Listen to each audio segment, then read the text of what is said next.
ಇದೀಗ ನಮ್ಮ ಹೈ5 ಸ್ಟುಡಿಯೋಸ್ನ ನಿಮ್ಮೆಲ್ಲರ ಮುಂದೆ ಅಂದೆ ಕನ್ನಡಿಗರ ಮುಂದೆ ತರುವಂತಹ ಶುಭ ಸಮಯ. ಹಾಗಾಗಿ ನಮ್ಮ ಇಬ್ಬರು ಅತಿಥಿಗಳು ರಿಮೋಟ್ನೊಂದಿಗೆ ರೆಡಿ ಆಗಿದ್ದಾರೆ. ರಿಮೋಟ್ ಪ್ರೆಸ್ ಆದರೆ ಎಲ್ಇಡಿಯಲ್ಲಿ ನಮ್ಮ ಪ್ರೊಡಕ್ಷನ್ ಹೌಸ್ ಲಾಂಚ್ ಆಗುತ್ತೆ.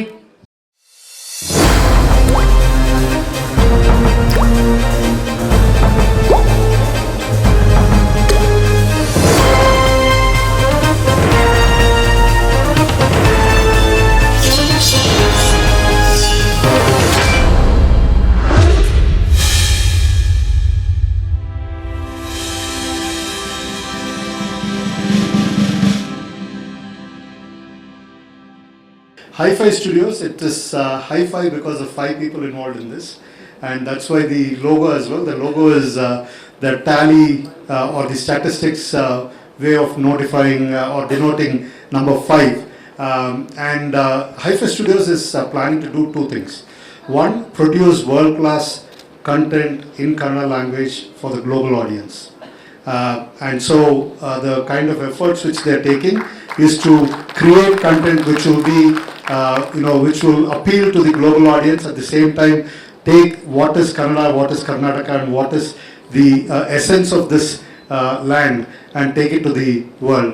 That is one thing which Hi5 Studios will be doing. ಇದೀಗ ಹೈ5 ಸ್ಟುಡಿಯೋಸ್ ಲಾಂಚ್ ಆಗಿ ಆಯಿತು. ನಾವು ನೀವೆಲ್ಲರೂ ಕಾಯ್ತಾ ಇರುವಂತಹ ನಮ್ಮ ಸಿನಿಮಾದ ಶೀರ್ಷಿಕೆ ಏನು ಅನ್ನೋದನ್ನ ನೋಡುವಂತಹ ಸಮಯ. ಈ ಶೀರ್ಷಿಕೆಯನ್ನ ಅಲ್ಲಿಂದಲೇ ಅನಾವರಣ ಮಾಡಬೇಕು, ಶೀರ್ಷಿಕೆ ಲಾಂಚ್ ಅಂತ ಹೇಳಬೇಕು ಅಂತ ಹೇಳಿ ನಮ್ಮ ಪ್ರೀತಿಯ ಶೈಲಜಾ ಮ್ಯಾಮ್ ಅವರಲ್ಲಿ ವಿನಂತಿಸ್ತಾ ಇದ್ವಿ. ದಯವಿಟ್ಟು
ಹೆಸರು ನೆನಪುಂಟಲ್ವಾ?